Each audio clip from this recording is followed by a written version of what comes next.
नमस्कार। विश्व समाधान मंच प्यारा उत्तराखंड में आप सबका स्वागत। आज चर्चा का मुख्य विषय है संसार की प्रमुख घटना। आज हमारे पड़ोसी देश बांग्लादेश में जिस प्रकार से तख्ता पलट हुआ, वो न केवल बांग्लादेश के लिए खतरे की घंटी है, अपितु भारत के लिए भी एक गंभीर चेतावनी है। ये न केवल शेख हसीना के जो 20 साल से बांग्लादेश की प्रधानमंत्री सत्ता पे आसीन रही, जो बंगबंधु मुजिबुर रहमान की बेटी रही, जिनके नेतृत्व में पाकिस्तान की जलालत से बचाने के लिए भारत के सहयोग से ये बांग्लादेश का निर्माण 1971 में हुआ। 72 में इसको मान्यता दी गई। आज उस बांग्लादेश में एक ऐसे विषय पर, ऐसे कारण से जनाक्रोश भड़का छात्रों के इस आंदोलन में कि उससे 20 साल से 1996 से 87 बांग्लादेश की प्रधानमंत्री शेख हसीना को सेना की विशेष चेतावनी के बाद, जब चारों तरफ से आंदोलनकारी छात्र प्रधानमंत्री आवास की तरफ बढ़ रहे थे कि 45 मिनट में आप अपना देश छोड़िए सुरक्षित जाने के लिए, तो उन्होंने अपने पद से इस्तीफा भी दिया। हालांकि उन्होंने अपना इस्तीफा बांग्लादेश के राष्ट्रपति शहाबुद्दीन को सौंपा और सेना के ही एक C-130 विमान से 5 बजे के करीब भारत में जो दिल्ली से सटा हुआ हिंडन हवाई अड्डा है वायुसेना का, वहाँ वायुसेना के अड्डे में रहते हुए उनसे विशेष मुलाकात के लिए भारत के राष्ट्रीय सुरक्षा सलाहकार अजीत डोभाल गए। उनसे मुलाकात के बाद वो प्रधानमंत्री से मिलने गए। इससे पहले प्रधानमंत्री को इस तमाम घटना की जानकारी विदेश मंत्री ने दी और विदेश मंत्री से ही इस तमाम प्रकरण पर बातचीत करने के लिए नेता प्रतिपक्ष राहुल गांधी भी मिले। भारत की क्या रणनीति हो, परंतु यहाँ एक बात स्पष्ट है। यहाँ सेना के प्रमुख जनरल वक़ार-उज़-ज़मीन ने संवाददाता सम्मेलन में कहा, हमने तमाम राजनीतिक दलों को आमंत्रित किया है और हम चाहते हैं एक अस्थायी सरकार, अंतरिम सरकार देश का शासन करे। और उन्होंने आम जनता से भी अनुरोध किया कि आप किसी प्रकार का हिंसा न करें, देश की संपत्ति का नुकसान न करें, इससे आपको कुछ अर्जित नहीं होगा। परंतु आंदोलनकारी छात्र, उसमें युवा और अन्य लोग मिलकर जहां प्रधानमंत्री आवास पे उन्होंने कब्जा कर दिया, वहीं उन्होंने देश के गृह मंत्री का घर पे भी आगजनी की। यही नहीं, जमाते इस्लामी ने आह्वान किया है, जो भी देश शेख हसीना को शरण दे उसके दूतावास को भी घेर लो। उसके कर्मचारियों को बाहर ना आने दो। तो इससे भारत में भी काफ़ी दबाव पड़ा। शायद इसी दबाव या रणनीति से भारत इंदिरा गांधी के समय जो 1975 में बांग्लादेश के सैन्य जनरलों ने जिस प्रकार से वहाँ सत्ता का तख्ता पलट किया, उस समय बंगबंधु को जो भारत में शरण देने का एक महत्वपूर्ण काम इंदिरा गांधी ने साहसिक कार्य किया था। भले ही उस प्रकार का कार्य प्रधानमंत्री मोदी न करें, पिछले कुछ महीनों पहले वो भारत में आए थे। और ये कोई ऐसा मामला नहीं है अंतरिम कि जो इतना बड़ा विकट हो। मामला ये था 1971-72 से ही एक वहाँ पे बांग्लादेश में, जिन्होंने बांग्लादेश में पाकिस्तानी अत्याचारों से बंगालियों को बचा के वहाँ बांग्लादेश का निर्माण किया था, उनको स्वतंत्रता सेनानी का दर्जा दिया था और उनके परिजनों को आरक्षण नौकरियों में मिला।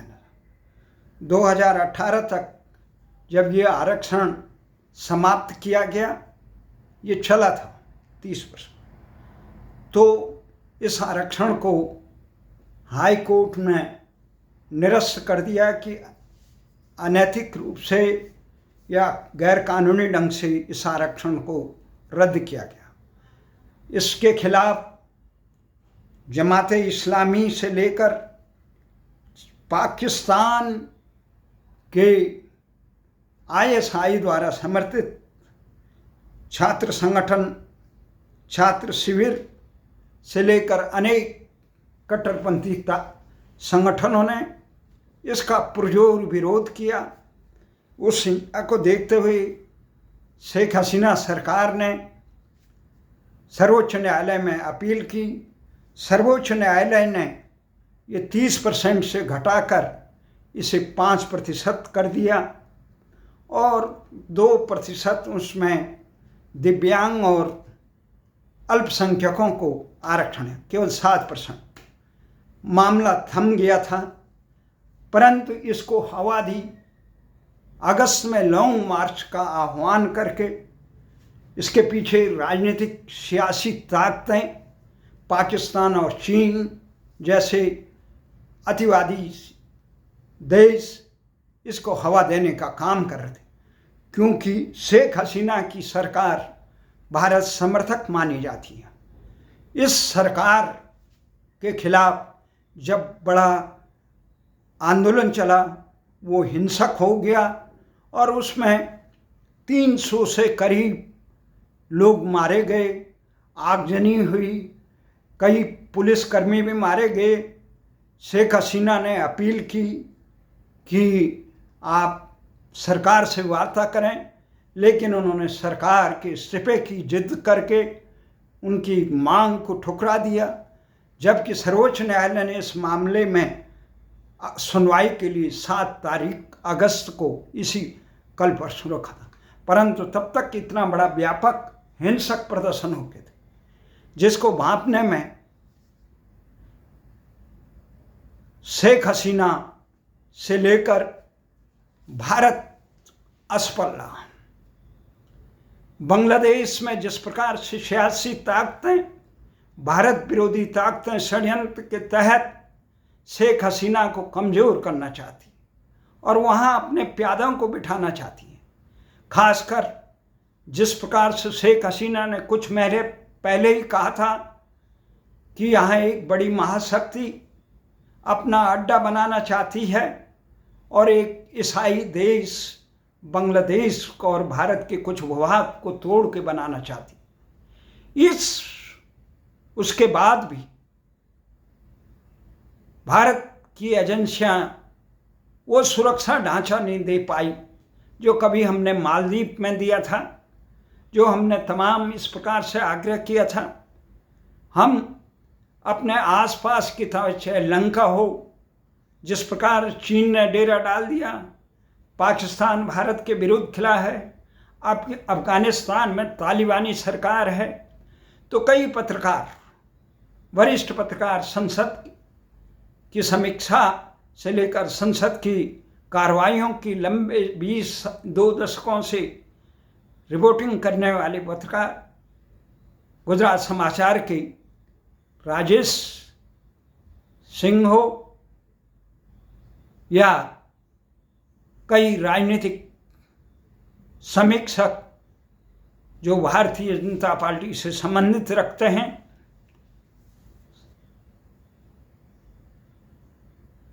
विजय सती हो, उनका मानना है ये केवल शेख हसीना का ही फेलियर नहीं है, ये फेलियर भारतीय तंत्र का भी है। जब हमने अपने आसपास के बांग्लादेश जैसे मित्र राष्ट्र की सुरक्षा नहीं कर पाए, वहाँ इस प्रकार की घटनाओं को से सरकार को समय पर अब सुरक्षा का कवच नहीं दे पाए, तो भारत के हितों की रक्षा कैसे होगी। ये जिस प्रकार से ताना बाना, खासकर पश्चिमी नाटो समर्थक देश भी जिस प्रकार से भारत विरोधी ताना बाना कर रहे हैं, खासकर विदेशी ताकतों के द्वारा और कुछ पाकिस्तान और चीन जैसे देशों के द्वारा भारत में इस प्रकार के राष्ट्र के विकास को अवरुद्ध करने की, राष्ट्र की अमन चैन को शांत नष्ट करने के लिए जो षड्यंत्र किया जा रहा है, उसको रोकने के लिए भारत सरकार बहुत मजबूती से नहीं, बहुत आप संसार की नज़रों में दृढ़ इच्छा शक्ति से रखिए, अपने मित्रों को संरक्षण देने का काम करें। बहुत मजबूती से ये कहना चाहिए कि भारत संरक्षण देगा। भारत के मित्रों को, राष्ट्र के भक्तों को राष्ट्र विरोधियों से नहीं घबराना चाहिए। उन पे हो रहे प्रहारों पर कवच बनना चाहिए।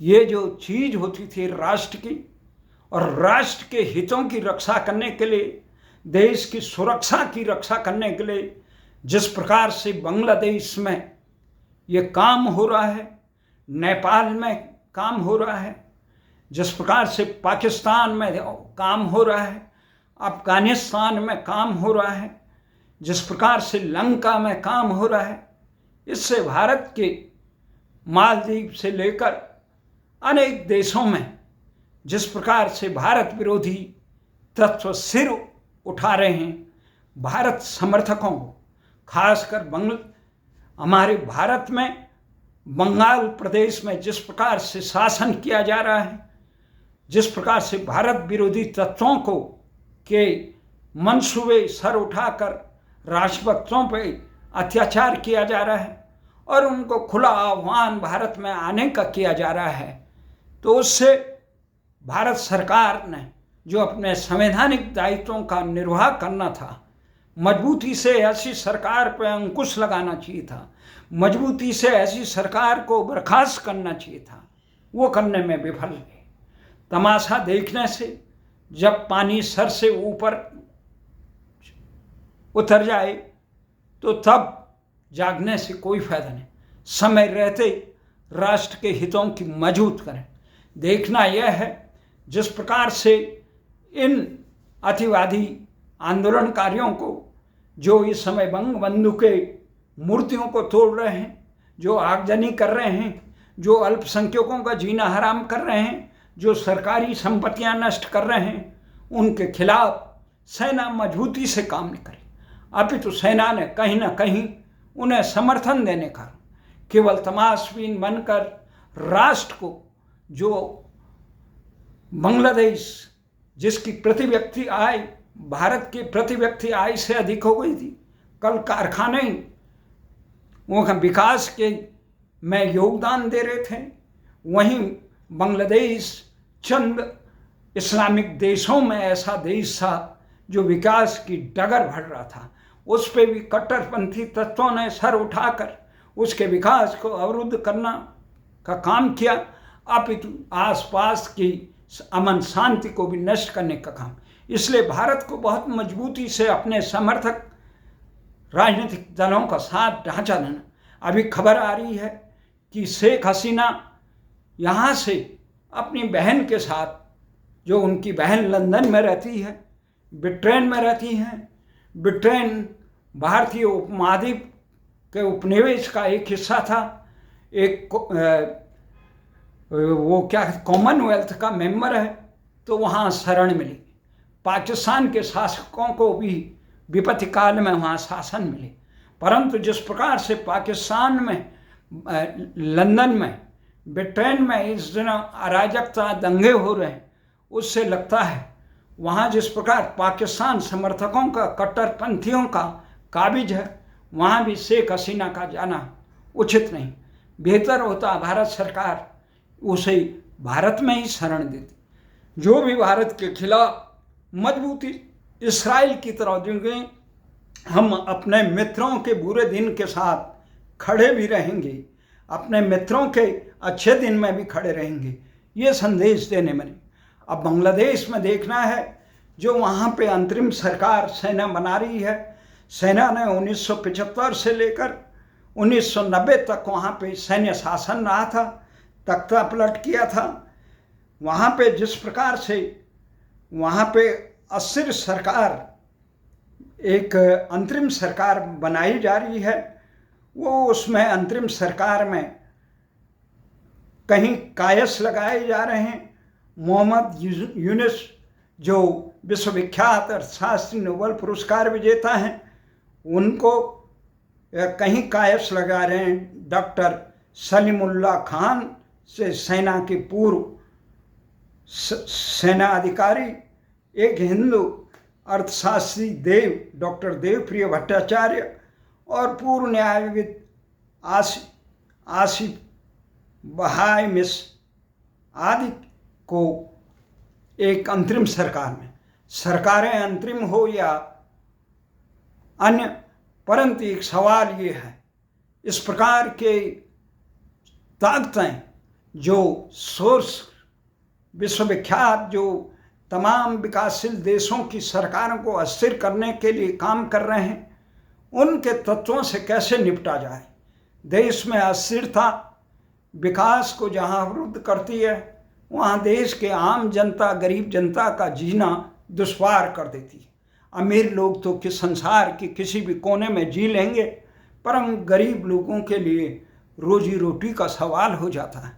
ऐसे सवाल में जहां इसमें कौन सा ऐसा छात्र नेतृत्व है जो बंगबंधु जैसे की मूर्ति को तोड़ रहा हो, जिन्होंने बंगाल के इस प्रकार से, भले ही अब सर्वोच्च न्यायालय का आदेश है, न्यायालय का आदेश था, उसको उस ढंग से लेते।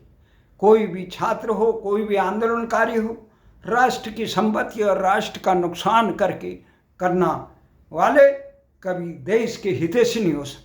वो किसी न किसी तत्व के हाथों के मोहरे हो सकता है शेख हसीना समय पे समझ नहीं पाई हो, या सत्ता से, आम जनता से इतनी दूर हो, परंतु आरक्षण सदैव के लिए नहीं होना चाहिए।